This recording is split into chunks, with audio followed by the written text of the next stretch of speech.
बिस्मिल्लाहिर्रहमानिर्रहीम अस्सलाम वालेकुम वरहमतुल्लाहि वबरकातुहू। अल यार खान ऑफिशियल में लेक्चर नंबर 45 के साथ आपको खुशामदीद कहते हैं। तो आज हम फ्यूचर कंटिन्यूअस के सिंपल और अफर्मेटिव सेंटेंसेस पढ़ेंगे कि किस अंदाज में सादा फिक्रात बनाए जाते हैं। कल हमने इसकी पहचान बताई थी कि फ्यूचर कंटिन्यूअस ऐसे फिक्रात जिनके आखिर में रहा होगा, रही होगी, रहे होंगे वगैरह आ जाए तो वो फ्यूचर कंटिन्यूअस के फिक्रात होंगे। तो आज हम इसके सादा फिक्रात बनाएंगे कि किस तरीके से इसके फिक्रात बनेंगे। आते हैं बोर्ड की तरफ। यानी कि फ्यूचर कंटिन्यूअस पता हो, फ्यूचर का मतलब है मुस्तकबिल, कंटिन्यूअस का मतलब है जारी। एच वी से मुराद है हेल्पिंग वर्ब। इसे इमदादी फेल उर्दू में कहते हैं। इसका शैल बी या विल बी दो है। आई और हुई के साथ शैल बी लगेगा।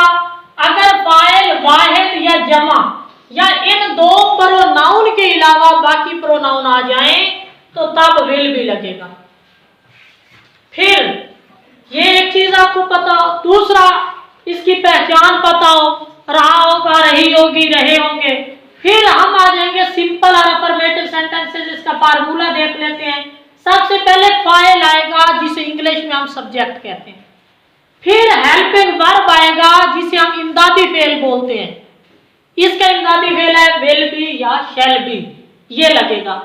फिर वर्ब की पहली फॉर्म के साथ आईएनजी। याद रखें कंटिन्यूअस की तीन किस्में हैं और तीनों में ही आईएनजी की वर्ब की पहली फॉर्म के साथ आईएनजी का इजाफा होता है। पास्ट कंटिन्यूअस में भी, प्रेजेंट कंटिन्यूअस में भी और फ्यूचर कंटिन्यूअस में भी। वर्ब का ये पता हो आपको कि वर्ब की पहली फॉर्म के साथ आईएनजी का इजाफा, एंड पे आपके पास ऑब्जेक्ट या मफऊल आ जाएगा। तो आते हैं एग्जाम्पल की तरफ। अली स्कूल जा रहा होगा। सबसे पहले सब्जेक्ट है, फिक्रे में पहचान हुई कि रहा होगा है, फ्यूचर कंटिन्यूअस का फिक्र है।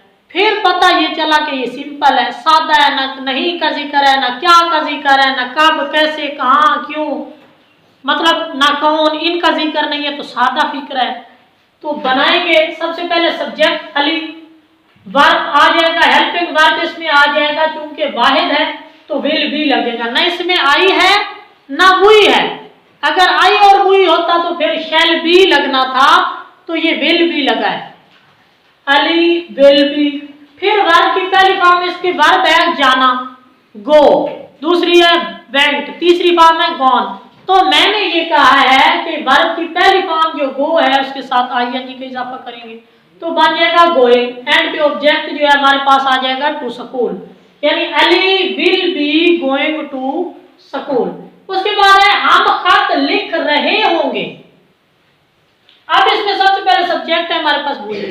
जब हुई आ गया तो बताया ये गया था कि अगर सब्जेक्ट आई और हुई प्रोनाउन में से आ जाए तो शैल बी लगाएंगे। फिर हमने लगा दिया shall be, we shall be. आगे लिखना जो है वर्ब है, हेल्पिंग वर्ब भी लग गया। फिर वर्ब की पहली फॉर्म है लिखना, राइट, रोट, रिटन। तो वर्ब की पहली फॉर्म है राइट, तो दूसरे वर्ब की पहली फॉर्म के साथ आईएनजी का इजाफा हो गया, राइटिंग। एंड पे ऑब्जेक्ट का लेटर है तो हमने ए लेटर लिख दिया, यानी we shall be writing a letter. आगे वो कपड़े धो रही होगी।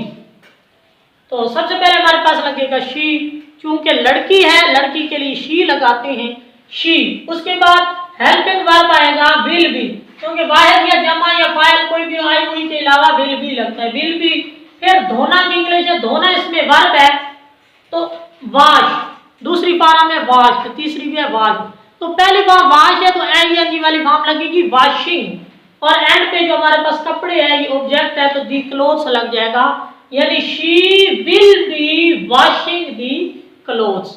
इस तरीके से ये आपका सिंपल और अफर्मेटिव सेंटेंसेस फ्यूचर कंटिन्यूअस के ये कंप्लीट हो गए।